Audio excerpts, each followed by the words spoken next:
পদত্যাগের সিদ্ধান্ত বদলেছেন ডক্টর ইউনূস, দিয়েছে ৩ শর্ত।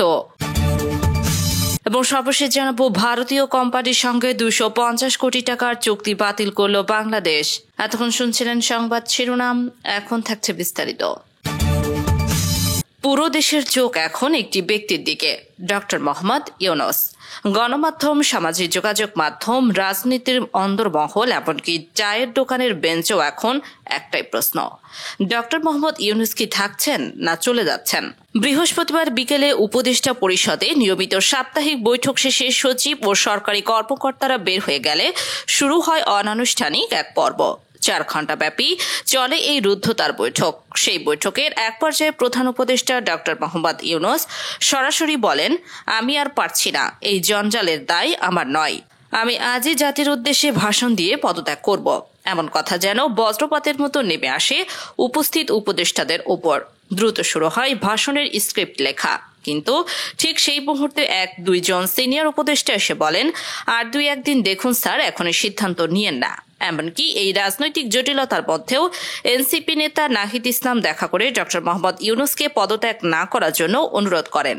উপদেষ্টাদের ভাষ্যমতে ডক্টর ইউনূস রাজনৈতিক ইন্ধনে ক্লান্ত।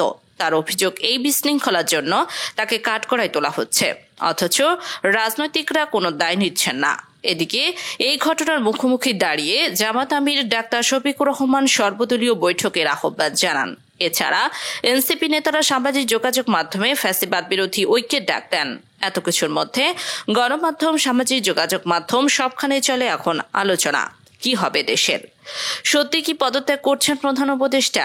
এমন অবস্থায় শুক্রবার পিনাকি ভট্টাচার্য ফেসবুক অ্যাপ পোস্টে লেখেন, দেশের জন্য যদি প্রয়োজন হয় তবে প্রফেসর ইউনূসের পাশে দাঁড়ানোর জন্য পিনাকি, ইলিয়াস, কনক সারোয়ার একসাথে ঢাকা এয়ারপোর্টে ল্যান্ড করবেন। ঘটনা যখন এইভাবে এগোচ্ছে, ঠিক তখন আবারও শুরু হয় বৈঠক। সবার চোখ এখন টিভি স্ক্রিনে কি হচ্ছে, বৈঠকে কি আসছে সিদ্ধান্ত। ঠিক সেই মুহূর্তে খবর ছড়িয়ে পড়ে অন্তর্বর্তী সরকারের প্রধান উপদেষ্টা ডক্টর মোহাম্মদ ইউনূস পদত্যাগ করবেন না, তার ক্ষমতার প্রয়োজন নেই, কিন্তু বাংলাদেশের জন্য ডক্টর মোহাম্মদ ইউনূসের প্রয়োজন আছে। শুক্রবার নিজের ভেরিফাইড ফেসবুক পেজে প্রধান উপদেষ্টার আইসিটি বিষয়ক বিশেষ সহকারী ফয়েজ আহমেদ তৈয়ব এসব কথা বলেন।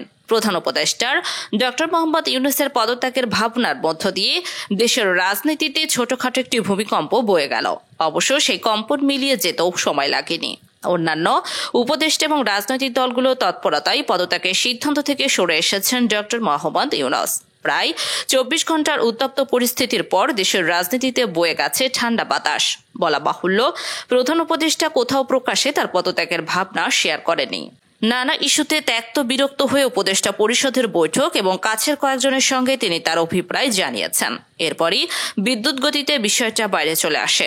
একইভাবে পদত্যাগের চিন্তা থেকে সরে আসার ক্ষেত্রেও কয়েকটি শর্তের কথাও রুদ্ধতার বৈঠকে সংশ্লিষ্টদের জানিয়ে দিয়েছেন তিনি। ঠিক শর্ত না হলেও সহকর্মীদের উদ্দেশ্যে কিছু স্পষ্ট বার্তা দিয়েছেন। ডক্টর মোহাম্মদ ইউনূস জানিয়ে দিয়েছেন, উপদেষ্টাদের আরও তৎপর হতে হবে। এর মধ্য দিয়ে ক্যাবিনেটকে গতিশীল করতে হবে। উপদেষ্টাদের এমনভাবে কাজ করতে বলেছেন যেন পরিবর্তনটা দৃশ্যমান হয়, মানুষ যেন অগ্রগতিটা বুঝতে পারে, কিংবা দৃশ্যমান অগ্রগতি জনতার সামনে উপস্থাপন করতে হবে এবং এই ব্যাপারে কোনো দ্বিমত থাকতে পারবে না। সব মিলিয়ে ক্যাবিনেট সদস্যদের তৎপরতা বাড়ানোর নির্দেশ দিয়েছেন তিনি। রাজনৈতিক দলগুলোর সঙ্গে নিবিড় যোগাযোগের ওপর গুরুত্ব আরোপ করেছেন প্রধান উপদেষ্টা। তিনি রাজনৈতিক দলগুলোর সঙ্গে নিয়মিত বসা এবং বিভিন্ন বিষয়ে মতবিনিময়ের ইচ্ছা ব্যক্ত করেছেন। ডক্টর মোহাম্মদ ইউনূস মনে করেছেন, পলিটিক্যাল পার্টিগুলোর সঙ্গে সরকারের কোনো ধরনের বিচ্ছিন্নতা কাম্য নয়। পাশাপাশি পার্টিগুলোর আন্দোলন নামে জনভোগান্তি কমাতে দায়িত্বশীল আচরণ করবে। প্রধান উপদেষ্টার তৃতীয় শর্তটি তাৎপর্যপূর্ণ। তিনি মনে করেন, সেনাবাহিনীকে রাজনীতিতে ডাক গলানো বন্ধ করতে হবে। ডিসেম্বরের মধ্যে নির্বাচনের বক্তব্যে ডক্টর ইউনূস কিছুটা বিরক্ত হয়েছেন, যা বলা বাহুল্য। তবে সেনাবাহিনীকে তাদের প্রাপ্য সম্মান বুঝিয়ে দিতে হবে।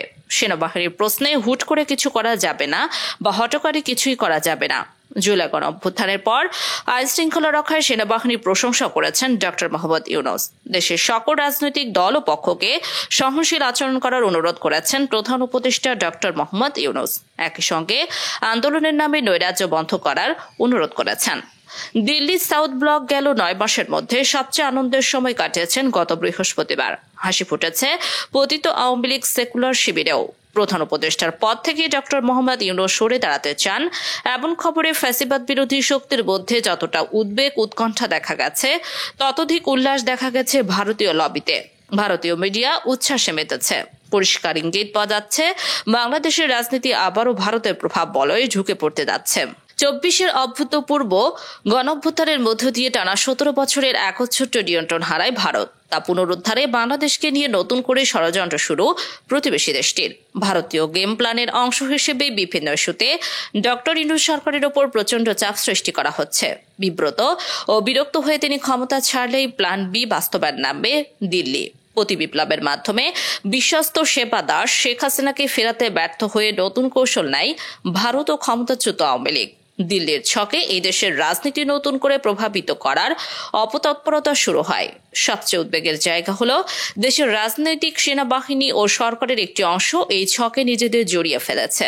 ভূ রাজনীতিতে কোণঠাসা হয়ে পড়া ভারত যে কোনো মূল্যে ঢাকার আধিপত্য পুনঃপ্রতিষ্ঠা করতে বহুমুখী কৌশল নেয়। ভারত বিরোধী কঠোর অবস্থানের কারণে দিল্লি ডক্টর ইউনূসকে তাদের জন্য বড় হুমকি হিসেবে দেখছে। ফলে তাদের এজেন্টদের শীর্ষে রয়েছে ঢাকায় ইউনূস মুক্ত সরকার। এই এজেন্ডা বাস্তবায়নে নানাভাবে শক্তি যোগাচ্ছে পতিত ফ্যাসিবাদ ও তার দোসররা। আবার বুঝে না বুঝে ফাঁদে পা ফেলেছে গণঅভ্যুত্থানের পক্ষের কোনো রাজনৈতিক দলও। এসব দল ও সেনাবাহিনীর সাম্প্রতিক বয়ান এবং ভারতীয় গণমাধ্যমগুলোর প্রতিবেদন বিস্ময়কর সাজুজ্য দেখা যাচ্ছে। ছাত্র জনতার অভ্যুত্থানের পক্ষগুলোর মধ্যে দ্বন্দ্ব ও বিভাজনের সুযোগও কাজে লাগাচ্ছে দিল্লি। সংশ্লিষ্ট সূত্রগুলো জানায়, গত 13 মে আওয়ামী লীগের রাজনৈতিক কার্যক্রম নিষিদ্ধ করার পর থেকে নতুন পরিকল্পনা নিয়ে পথ চলতে শুরু করে গণঅভ্যুত্থানের পক্ষে থাকা রাজনৈতিক দলের ভেতরকার ভারতপন্থী অংশগুলো। তাদের আশা ছিল নির্বাচনের মাধ্যমে কোনো না কোনো প্রক্রিয়ায় আওয়ামী লীগকে ফেরত আনা যাবে, কিন্তু দলটির কার্যক্রম নিষিদ্ধ হওয়ায় সেই সম্ভাবনা ফিকে হয়। তারা ক্ষুব্ধ হয়ে ওঠে। এরপর সরকারের ওপর নানাভাবে চাপ সৃষ্টির কৌশল নেয়, ইন্ধন যোগায় রাজনৈতিক দলগুলোকে। তাদের পাতা ফাঁদে পা দিয়ে রাজপথে বিভিন্ন দল ও সংগঠনের কর্মসূচি জ্যামিতিক হারে বাড়তে থাকে। এর মধ্যে সামাজিক যোগাযোগ মাধ্যমে একজন উপদেষ্টার বিতর্কিত মন্তব্যের পর সরকারকে প্রকাশ্যে সেসব রাজনৈতিক দল ও শক্তি সমর্থন দিয়ে আসছিল, তার বড় একটি অংশ নিজেদের গুটিয়ে নেয়। এই সূচকে ভারতপন্থী অংশটি নতুন করে মাঠে আরও সক্রিয় হয়ে ওঠে বলে গোয়েন্দা সূত্রগুলো নিশ্চিত করেছে। ঢাকা বিশ্ববিদ্যালয়ের ছাত্র হত্যাকে কেন্দ্র করে ক্যাম্পাস ছেড়ে শাহবাগের মতো ব্যস্ততম সড়কে এসে 2 দিন অবস্থান কর্মসূচি পালনের পেছনে বামপন্থী চক্রটি বড় ধরনের ভূমিকা পালন করে বলে গোয়েন্দা সূত্রে জানা গেছে ওই অংশ বিএনপিকে এও বোঝাতে সক্ষম হয়েছে যে বিভিন্ন ইস্যুতে সরকারের উপর চাপ প্রয়োগ করা হলে তারা দ্রুত নির্বাচন দিয়ে সরে যাবে। ভারতপন্থী অংশটির মূল লক্ষ্য নতুন করে দিল্লিকে ছকে এই দেশের রাজনীতি প্রভাবিত করা। এজন্য দলগুলোর মধ্যে বিভেদ ও বিভাজন বাড়ানোর কৌশল নেওয়া হয়। এর মধ্যে নির্বাচন ও জাতীয় নিরাপত্তা সংশ্লিষ্ট কিছু বিষয়ে সেনাপ্রধানের বক্তব্য গণমাধ্যমে ছড়িয়ে পড়ার পর সরকারের মধ্যে অস্বস্তি বাড়তে থাকে। উপদেষ্টা পরিষদের অনেক সদস্য সহ বিশ্লেষকরা মনে করেন সেনাপ্রধান এখতিয়ার বহির্ভূত বক্তব্য রেখেছেন। সেনাপ্রধানের এই বক্তব্য প্রকাশের পর ভারতপন্থী অংশটি নানা ধরনের প্রোপাগান্ডা ছড়াতে থাকে। এমনকি বৃহস্পতিবার রাত থেকে সেনা সদস্যদের নামে ভুয়া চিঠিও ছড়িয়ে দেওয়া হয়। অবশ্য গতকাল আইএসপিআর থেকে বিবৃতি দিয়ে জানানো হয় এসব গুজব। জনগণের প্রতি আহ্বান জানানো হয় এই ধরনের মিথ্যা প্রচারণায় কান্ডা দিতে। একই সঙ্গে ভারতের গণমাধ্যম প্রচারণা চালাতে থাকে ডক্টর ইউনূসের সরকারের বিরুদ্ধে কু করেছেন সেনাপ্রধান। এছাড়া কয়েকজন জেনারেলকে নিয়ে মিথ্যা প্রচারণা চালানো হয়েছে। সামাজিক যোগাযোগ মাধ্যমে আওয়ামী লীগের পলাতক নেতাকর্মীরা সক্রিয় হয়ে ওঠে। ভারতের পশ্চিমবঙ্গের একটি কোম্পানির সঙ্গে 2 কোটি 10 লাখ মার্কিন ডলার মূল্যের এক চুক্তি বাতিল করেছে বাংলাদেশি মুদ্রামান অনুযায়ী চুক্তিটির মূল্য প্রায় 256 কোটি 20 লাখ টাকা। শুক্রবার 23 মে ভারতের প্রথম সারির একাধিক সংবাদ মাধ্যমের খবরে এই চুক্তি বাতিলের তথ্য জানানো হয়েছে। সংবাদ মাধ্যমগুলো বলছে, চুক্তির আওতায় কলকাতা ভিত্তিক এই প্রতিরক্ষা কোম্পানির কাছ থেকে নৌবাহিনীর জন্য 2 কোটি 10 লাখ ডলারের ট্যাগ বোট কেনার কথা ছিল বাংলাদেশের। কিন্তু গত শনিবার ভারত তাদের স্থলবন্দর দিয়ে বাংলাদেশে তৈরি পোশাক সহ বিভিন্ন পণ্য পরিবহন নিষেধাজ্ঞা দেয়। এরপরই বাংলাদেশের পক্ষ থেকে নৌবাহিনীর ট্যাগ বোট কেনার ক্রয়াদেশ বাতিলের সিদ্ধান্ত এলো বলে জানিয়েছেন ভারতীয় গণমাধ্যম।